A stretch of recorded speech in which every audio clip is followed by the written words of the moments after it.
श्री शिवाय नमस्तुभ्यम। ओम नमः शिवाय। जय श्री कृष्णा। राधे राधे। हर हर महादेव। ओम नमो भगवते वासुदेवाय नमः। जय श्रीमन नारायण। भगवान शिव शंकर की पूजा करने के लिए बहुत अधिक सामग्री की आवश्यकता नहीं है। हमारे महादेव जो सामान बेलपत्र से संतुष्ट हो जाते हैं, उनकी बनाई हुई इस सृष्टि में इतनी सारी चीजें हैं, तो यह बेलपत्र उनका इतना प्रिय, अधिक प्रिय क्यों है? इस बेलपत्र का जन्म कैसे हुआ? आइए आज इस रहस्य से पर्दा उठाते हैं। एक दिन भगवान विष्णु और माता लक्ष्मी बैकुंठ में बैठकर बात कर रहे थे। माता लक्ष्मी ने पूछा, प्रभु मेरे मन में एक सवाल है, अगर आपकी आज्ञा हो तो पूछना चाहती हूँ। विष्णु जी मुस्कुराए और बोले, एक क्यों, आप 100 सवाल पूछ सकती हैं। आप हमारी अर्धांगिनी हैं, आपके पास यह अधिकार है। तब माँ लक्ष्मी ने पूछा कि प्रभु आपको सबसे प्रिय कौन है? इसका उत्तर देकर मेरा संदेह दूर करें।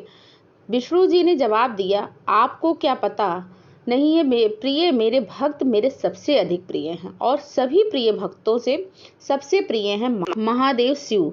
जो शिव जी की पूजा करता है वह मेरा भी प्रिय है। शिव की आराधना के बिना तपस्या करने से कोई लाभ नहीं होता है, और जो मनुष्य शिव जी की पूजा किए बिना भोजन करता है वह नारायण का द्रोही होता है।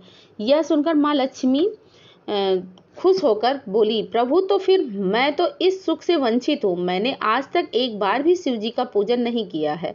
विष्णु जी ने कहा, देवी दुखी मत होइए, क्योंकि मैं और शिव हम भिन्न नहीं है। जो हरि है वही हरा है, अर्थात मेरी पूजा करने से आपको शिव पूजा का फल प्राप्त होता है। नारायण ने हंसकर कहा कि यदि आपको इच्छा है तो कमल के पुष्प से उनकी पूजन करो, वे अवश्य प्रसन्न होंगे।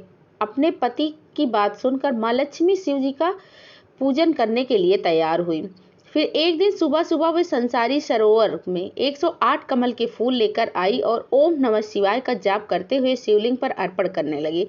सर्वोत्तम पूजा के दिन माँ लक्ष्मी तालाब से 108 कमल के फूल ले आई और वह एक बार ओम नमः शिवाय का जाप करती और शिवलिंग पर एक कमल का फूल चढ़ाती। इस तरह वह एक के बाद एक फूल शिवलिंग पर चढ़ाती जा रही थी और 2 बार मंत्र का जाप करना बाकी था। तब माँ लक्ष्मी ने देखा कि कमल के पुष्प तो समाप्त हो चुके हैं और फूल कहाँ पर है।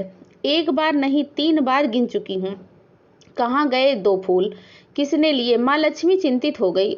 अगर 108 कमल के फूल नहीं चढ़ाए तो मेरी पूजा अधूरी रहेगी। अब वह क्या करे? दरअसल देवी लक्ष्मी की परीक्षा लेने के लिए ऐसा किसी और ने नहीं बल्कि स्वयं शिव शंकर ने किया था। लेकिन यह बात माँ लक्ष्मी को नहीं पता थी। वे तो एक ही बात से चिंतित थी कि यह पूजा पूरी कैसे की जाए। कुछ उपाय समझ में नहीं आ रहा था। माँ लक्ष्मी चिंतित थी, तभी अचानक उन्हें अपने पति की बात याद आ गई। कई बार विष्णु जी ने उनसे कहा है कि आपका शरीर एक सरोवर है और उस सरोवर में कमल आपके स्तन हैं। यह याद करते हुए माँ लक्ष्मी ने अपने उद्देश्य को पूरा करने के लिए अपने स्तन काटकर शिवलिंग के मस्तक पर चढ़ाने का मन बनाया। जब तेजधार वाले चाकू से अपना स्तन काटने गई तो वे बहुत प्रसन्न हुए और देवी को नमस्कार किया। वे बोले, माँ हमारा सौभाग्य है कि आपके अंगों से उत्पन्न होकर आज हम शिव के मस्तक पर सुशोभित होंगे। जिस मस्तक पर गंगा का वास है, चंद्रमा सुशोभित है, वही हम निवास करेंगे। तब देवी ने कहा, मैं न शिव जी से के चरणों की पूजा कर रही हूँ, परंतु आप मस्तक की पूजा करेंगे। ऐसा करने पर शिव जी जरूर प्रसन्न होंगे। देवी ने अपना बायां स्तन काटकर मंत्र पढ़कर शिव जी के मस्तक पर चढ़ा दिया और फिर जैसे ही दाहिना स्तन काटने को तैयार हुई, अचानक स्वयं शिव शंकर जी उनके सामने प्रकट हो गए। कैसा यह दिव्य रूप! चांदी के पर्वत के समान विशाल शरीर, मस्तक पर चांद चमक रहा था, जटा से गंगा बह रही थी, सारा शरीर राख से ढका हुआ था, हाथ में त्रिशूल। कितना अद्भुत रूप है महादेव का! माता लक्ष्मी ने शिव जी के दर्शन किए और उन्हें प्रणाम किया। हे महादेव शिव शंभु, माता पार्वती जिन चरणों की पूजा करती हैं, योगी जन जिनका नित्य ध्यान करते हैं, उन चरणों की पूजा में मेरा समय बीते, बस इतना ही आशीर्वाद दीजिए। भगवान भोलेनाथ संतुष्ट हुए और बोले, तथास्तु देवी लक्ष्मी, आपकी सभी मनोकामना पूर्ण हो। आप समग्र संसार के प्राणियों के लिए अन्नदाता बनेंगी। सभी आपको माँ के रूप में पूजा करेंगे। आपको पूजा करने वाले प्राणियों को कभी भी अन्न की कमी नहीं रहेगी और भक्ति में आज अपने जो पूजा की है उसी के अंश से जन्म होगा। बेल के पेड़ का बेलपत्र चढ़ाकर जो मेरी पूजा करेगा, मैं उसकी सारी मनोकामनाएं पूर्ण करूंगा। कोई सोने के पुष्प या सोने का पत्र भी इस बेलपत्र के समान नहीं हो पाएगा। यह सुनकर माता लक्ष्मी बहुत खुश हुई।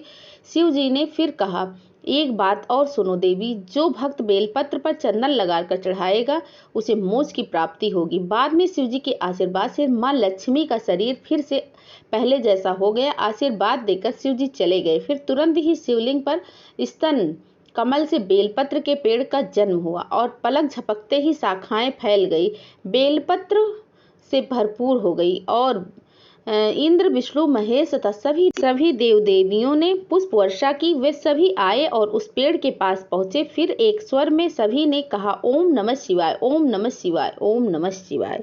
श्री शिवाय नमस्तुभ्यम। जय श्री कृष्णा। राधे राधे। हर हर महादेव। ओम नमः शिवाय। धन्यवाद।